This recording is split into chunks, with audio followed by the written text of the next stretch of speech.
Of course, we're going to talk all things State of Origin. Billy, might go to you first now that you've had, 4 or so nights to digest everything. Overall, what are some of the key lessons that you took out of that one? Well, I think we need to change the footballs to start with. That'd be a great start. But, it was a disappointing night for us Queenslanders. The first thing I will say is New South Wales got it right. You know, they got their game right. And that happened last year as well. So we certainly weren't surprised on what we're up against. They played the basics better than us, and I was really disappointed with some of the discipline of our game. We gave away 3 penalties, a 7-tackle set, and we dropped the ball on play 1 in the first 10 minutes. You do that and you're going to put yourself under all sorts of pressure, and you're playing against a team that are right on top of their game, and they get those basics right, and all of a sudden you've got a lot more fatigue in your game, and you're starting behind the 8 ball. A lot of the talking point after the game, Bill, was DCE, whether it's his time's up, and obviously with Tom Dearden, but also Jamal Fogarty, a possibility.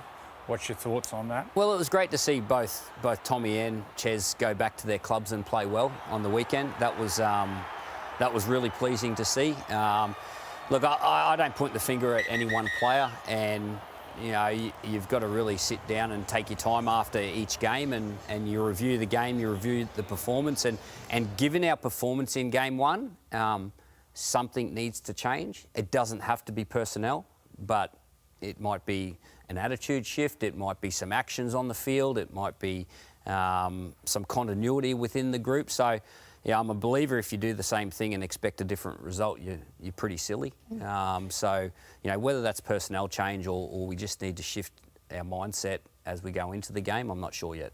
Did the way Isaiah, the way he played, did that catch off guard a bit? He normally passes a lot, and I found every time he ran, he was finding shoulders, space, gaps. Did that catch off guard? No, I don't think so. I think he has that balance in his game anyway.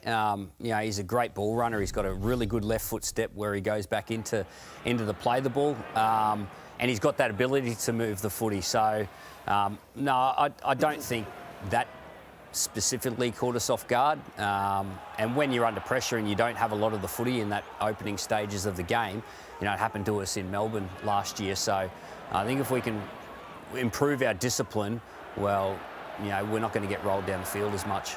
Yeah, and look, I think that's the key, is the start. That needs to be much improved. There's no doubt that Queensland got it really wrong early, particularly with their discipline. 3 penalties early, yeah. Yeah, penalties and turning the ball over.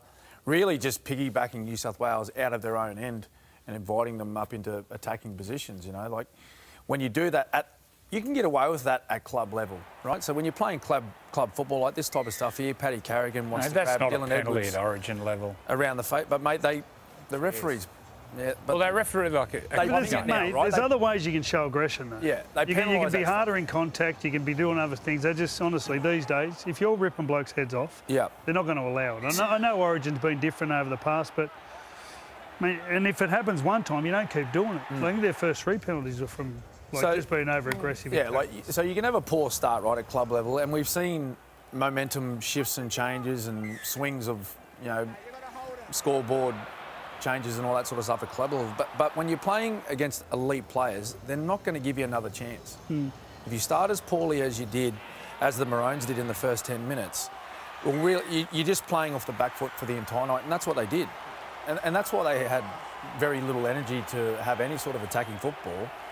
They were carting the ball off their try line all night. And New South Wales, to their credit, they did a great job with their kicking game, with their kick-chase game, to really pin Queensland in their own end all night.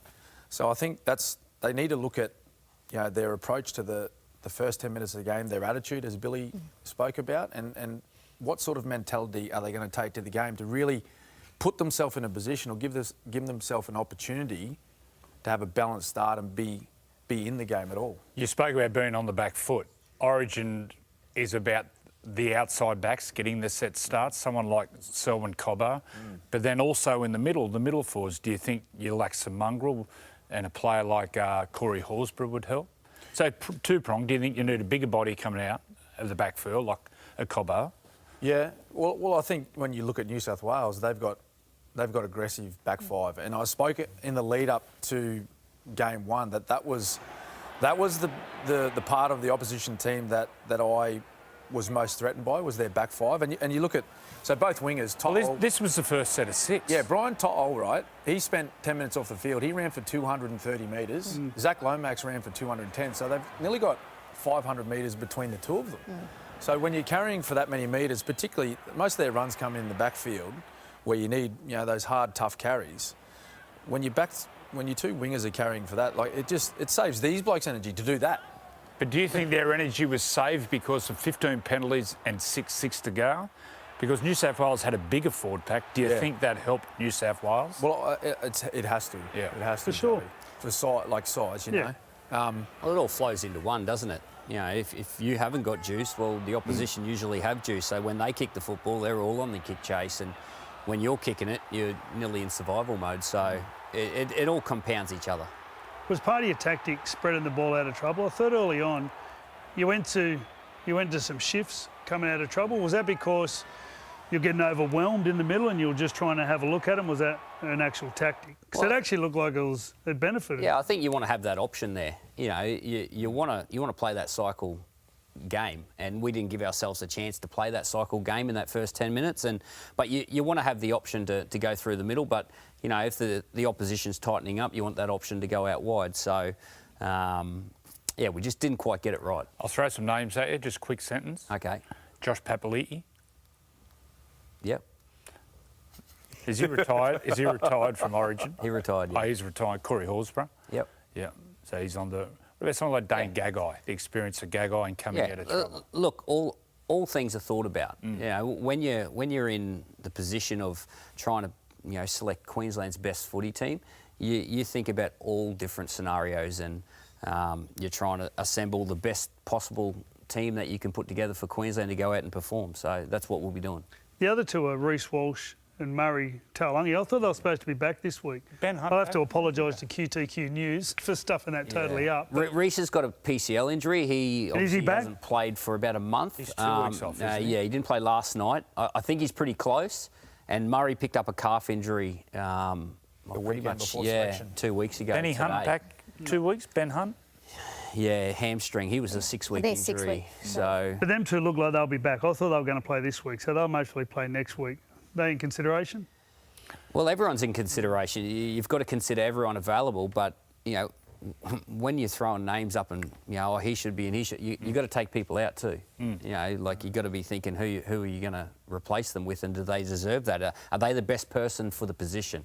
That at the end of the day, that's what it comes down to.